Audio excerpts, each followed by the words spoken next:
Hello guys, welcome back to study. This is Dhiraj Kumar. देखो, जैसा मैंने कहा था कि फरवरी में आपका नोटिफिकेशन आएगा और आ गया।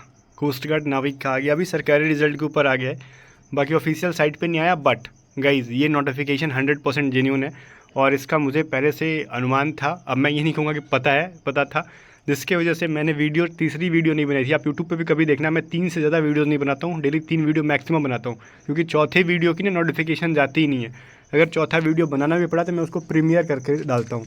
तो आज मैंने 2 वीडियो डाला, फिर तीसरी की मैं वेट कर रहा था कि मैं शाम को डालूंगा, कोस्ट गार्ड नोटिफिकेशन की जब आएगी तो।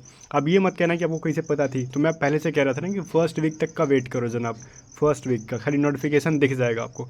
आ गया। मैं पूरा डिटेल में बताऊँगा क्या है क्या नहीं है, नाविक की है।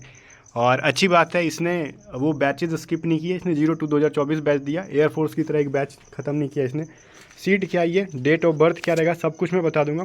बट इतना समझ लो, कोस्ट गार्ड के बारे में A to Z स्टडी से अच्छा डिटेल, इन सही इन्फॉर्मेशन कोई पूरे यूट्यूब पे नहीं दे सकता है। ठीक है, पूरे यूट्यूब पे कोई नहीं देख सकता। और हम जितना रिजल्ट देते हैं भैया, ताल ठोक के कहते हैं, कोई नहीं दे सकता। ठीक है, हमारे बच्चे ऐसा कहते हैं। अगर आप नए हो ना तो हमारे बच्चे से पूछ लो, जितने यूट्यूबर्स यूट्यूब पे हैं, हमारे टेलीग्राम चैनल पे, वो कहेंगे कि जेन्यून जो है ना कोस्ट गार्ड के मामला में अगर ट्रस्ट है तो A to Z स्टडी ही है। बाकी चलो, इसके बारे में बताऊंगा सब चीज़। पहले बैचेस के बारे में बता दूं। और मैं इस बार एक चीज़ बताना चाहूँगा कि आपको थोड़ा इस बार समथिंग अलग अलग चीज़ें दिखेंगी इसके अंदर।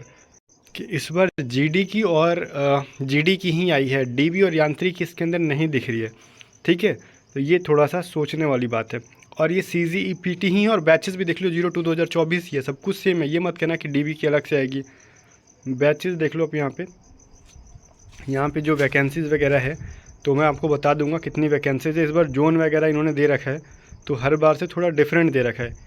मैं अभी आपको ब्रीफ में बताता हूँ, बाकी डिटेल एनालिसिस कल सुबह करके ही बताऊंगा। ये तो रात है अभी, तो अब रात में वीडियो पॉसिबल नहीं है, बट उससे पहले कुछ बता देता हूँ कि इस बार जो है, अगर आप कोस्ट गार्ड जीडी की तैयारी कर रहे हो, सेक्शन 1 की तैयारी आप A to Z स्टडी से कर सकते हो। आपको पता है ना कि सेक्शन 1 में क्या होता है भाई।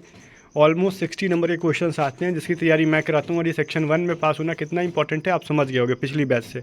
क्योंकि जब स्टेज 2 में जाते हो तो फिर वहाँ पे दंगा हो जाता है स्टेज 1 की, सेक्शन 1 की, जिसकी प्रिपरेशन ख़राब रहती है। तो सेक्शन 1 के प्रिपरेशन के लिए क्या करोगे आप, कोस्ट गार्ड नाविक बैच के लिए आप A to Z study app को डाउनलोड करके, हमारी प्राइसेस अभी कम हैं। जिसने ये चीज़ें ना फॉर्म फिलअप से पहले तक जिसने बाय कर लिया, वो 700 रुपये में बाय कर पाएगा। बाद में इसकी प्राइसेस 900 रुपये करेंगे हम लोग, 716 रुपये के आसपास लगेंगे अभी। तो A to Z study app को डाउनलोड करो। सेक्शन 1 की कंप्लीट तैयारी मैं यहाँ पे करा दूंगा। ठीक है, और यहाँ पे टेस्ट सीरीज़ भी मिल जाता है सेक्शन 1 का, और PDF भी मिल जाता है। तो अभी से तैयारी शुरू कर दो रक्षक बैच के अंदर। यहाँ पे कंप्लीट रिकॉर्डेड बैचेस मिलेंगी। सेक्शन 1 की जितनी भी सब्जेक्ट है, मैथ, रीजनिंग, GK, ठीक है, साइंस वगैरह, सब मैं पढ़ा दूंगा आपको। बाकी नोटिफिकेशन में इस बार जो आया है वो अनएक्सपेक्टेड है। ठीक है, ये चीज़ मैंने पहले से, मेरे को भी पता नहीं था कि क्या होगा क्या नहीं होगा। मैंने ये कहा था बस डेट कब आएगा, कितनी वैकेंसीज आएगी, मैं कभी पहले से नहीं कहता। ठीक है, डेट ऑफ बर्थ क्या रहेगा मैं एक्सपेक्टेड ही बताता हूँ। और डेट ऑफ बर्थ भी इस बार एक्सपेक्टेड रही थी जो हमने बताई थी। देखो, मैंने कहा था कि इस बार 2002 वाले को मौका मिलेगा, कोस्ट एयरफोर्स की तरह ये छोड़ेगा नहीं। ठीक है ना, 2003 वालों को। तो इन्होंने डेट ऑफ बर्थ दिया 1 सितंबर 2002 से लेके फिर ये 31 अगस्त 2006 तक की बात कर रहे हैं। ठीक है, बट यहाँ पे जो सबसे इंपॉर्टेंट समझने वाली चीज़ है जनाब ना, नोटिफिकेशन के अंदर पूरा का पूरा देखो सेम रहेगा। आराम से देखेंगे इसको हम तो। Coast guard enrol personnel test, जी CGEPT टेस्ट वही है जो हर साल आता है। और इस बार इन्होंने सिर्फ और सिर्फ GD के लिए दे रखा है, DB और यांत्रिक के लिए नहीं दे रखा है। रीज़न हो सकता है सीट वगैरह ना हो। ठीक है, तो इन्होंने साफ साफ ये चीज़ बार बार खोल के कह रखा कि हम GD के लिए दे रहे हैं। इस चीज़ के लिए 12th में मैथ और फिजिक्स आपको होना चाहिए, अदरवाइज़ आप इसके लिए फिल नहीं कर पाओगे। आर्ट्स वगैरह के लिए बच्चे हैं वो फिल नहीं कर पाएंगे। ठीक है, और अब देखो यहाँ पे OBC को 3 साल का रिलैक्सेशन मिलेगा, SC ST को 5 साल का एक्स्ट्रा मिलेगा। मतलब 25 साल तक भरेगा OBC का बच्चा, और क्या कह सकते हैं हम लोग, 22 + 5 27 साल तक भरेगा SC ST का बच्चा।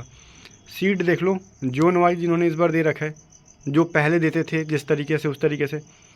नॉर्थ जोन में क्या होगा ये सब भी होगा। बट सिलेबस को लेके आप ना एक बार सीट देखो, मैं सिलेबस के ऊपर पहले डिस्कस कर लेता हूँ। इस बार से नॉर्मलाइजेशन की भी प्रक्रिया पूरी की गई है।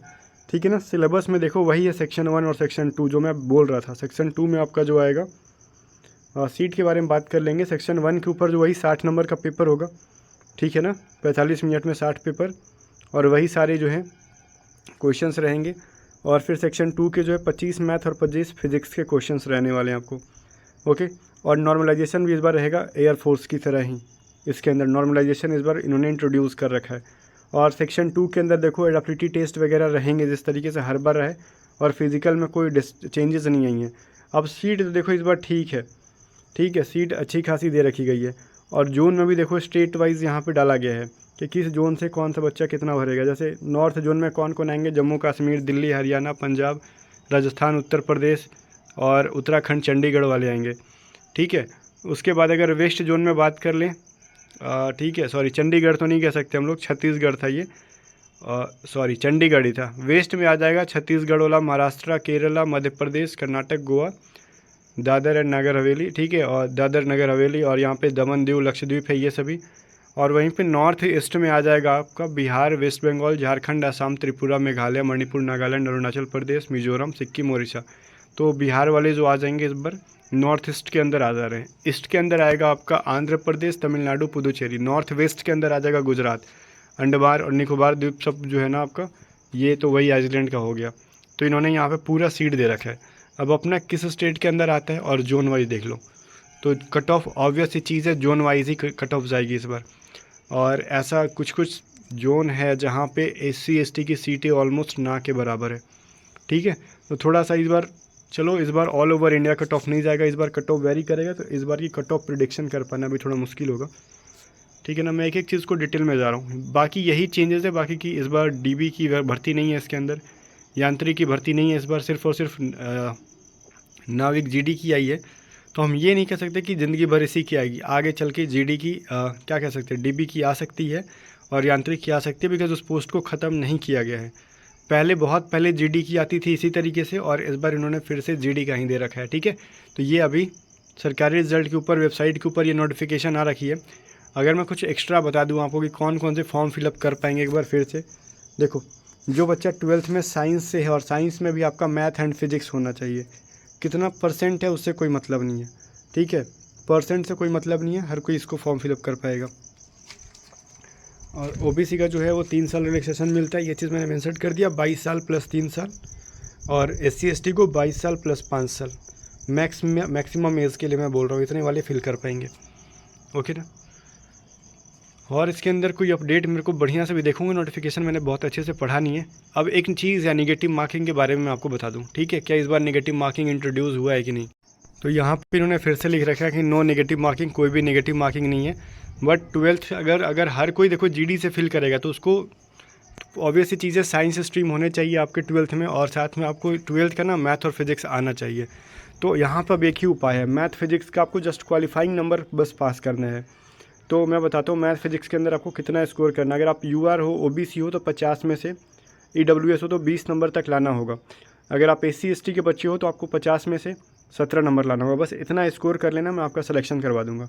ठीक है, ये मैं कह रहा हूँ, आपको इतना यूट्यूब से पढ़ के करना है। मैथ के लिए आपको फॉलो करना है इनको, मैं बताता हूँ, बढ़िया चैनल है। अरे इनका नाम मैं बता रहा हूँ एग्जैक्टली, ये है ना जय हो इंस्टीट्यूट वाले जो सर हैं, वहाँ पे मैथ और फिजिक्स की क्लासेस आपको दोनों मिल जाएगी, प्लेलिस्ट में देखना, क्योंकि उनसे बेस्ट कोई नहीं है। मैं जेन्युइनली बता रहा हूँ, उनको फॉलो कर लेना। सेक्शन 2 की मैथ के लिए, फिजिक्स के लिए वहाँ पे क्लासेस है। अब लेकिन जो सेक्शन 1 है उसको A to Z स्टडी से बेटर कोई नहीं करा पाएगा। ठीक है, सेक्शन 1 पे आपको मैं बोल रहा हूँ कि 60 में से ना मैं आपको 50 के करीब आपको अगर दिलवा देता हूँ, 50 प्लस ही होगा, मैं मिनिमम लेके चलता हूँ। और आप यहाँ से 20 मार्क्स मिनिमम ले लेते हो तो 70 नंबर जाएंगे आराम से, आपका जनरल कैटेगरी का कट ऑफ पार हो जाएगा और आपकी सिलेक्शन के चांसेस बढ़ जाएंगे। अगर आप इतना मिनिमम लेते हो तो नॉर्मलाइज होकर मार्क्स बढ़ने की भी पॉसिबिलिटी है। मैंने इतना डिफ़िकल्ट शिफ्ट के बारे में बात की, अगर ईजी शिफ्ट रहा तो इस 50 को हम लोग 55 भी बना सकते हैं। ठीक है, अगर डिफ़िकल्ट शिफ्ट रहा तब मैं बोल रहा हूँ कि मिनिमम इतना क्वालिफाई कर लेंगे, 70 स्कोर आ जाएगा, और उसके बाद आपका नॉर्मलाइजेशन में मार्क्स बढ़ेगा और सिलेक्शन 100% श्योर हो जाएगी। जब नॉर्मलाइजेशन है तो फिर टेंशन नहीं है, नॉर्मलाइजेशन है तो कट ऑफ डाउन जाएगा। गाइस ध्यान देना, कट ऑफ डाउन जाएगा, और कट ऑफ ज़्यादा गया तो नॉर्मलाइजेशन में मार्क्स ज़्यादा बढ़ेगा, ये रीज़न है। तो अब पहले की तरह टेंशन नहीं है। कोस्ट गार्ड को जो चाहिए थी, और मैं बहुत दिन से हल्ला भी कर रहा था कि कोस्ट गार्ड को नॉर्मलाइजेशन देनी चाहिए, वो चीज़ फाइनली आपको दिख गई। और लाइव इमेज कैमरा का जो है ना इस बार, वो सारी चीज़ें रजिस्ट्रेशन के टाइम पे पड़ेंगी, जो कि एयरफोर्स के टाइम पे पड़ रही थी। बाकी ओवरऑल मैं एक बार फिर से अलग वीडियो में पूरी नोटिफिकेशन को बताऊंगा।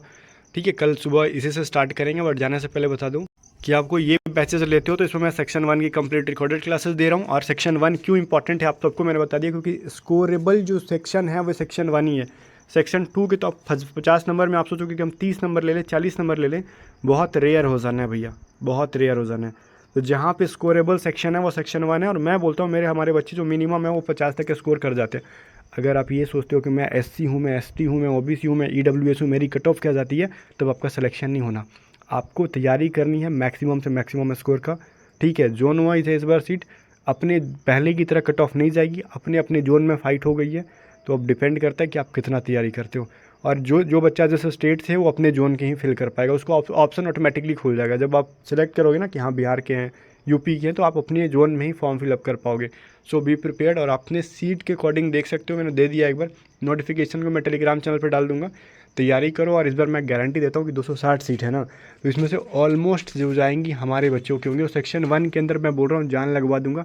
सेक्शन 2 में आपको मिनिमम 20 मार्क्स करने, और सेक्शन 2 की मैं उपाय करवाऊंगा। A to Z स्टडी पे मैं कोशिश करता हूँ कि सेक्शन 2 की उपाय करवाऊँ, ठीक है। मैं जान लगाऊंगा इस बार। आप लोग रेडी हो जाओ और बैचेस में इनरोल होकर आज से तैयारी शुरू कर दो, क्योंकि एग्ज़ाम में ज़्यादा टाइम नहीं है अब, ठीक है। आपकी फरवरी में आपकी एग्ज़ाम होगी। बाकी इसके ऊपर एक डिटेल एनालिसिस करके नोटिफिकेशन पढ़ के बहुत सारी चीज़ें बदली हैं, वो कल मैं बताता हूँ वीडियो में। मिलते हैं नेक्स्ट वीडियो में, तब तक बाय बाय। तब तक ऐप डाउनलोड करके कोर्सेज इनरोल करो, पढ़ाई शुरू कर दो।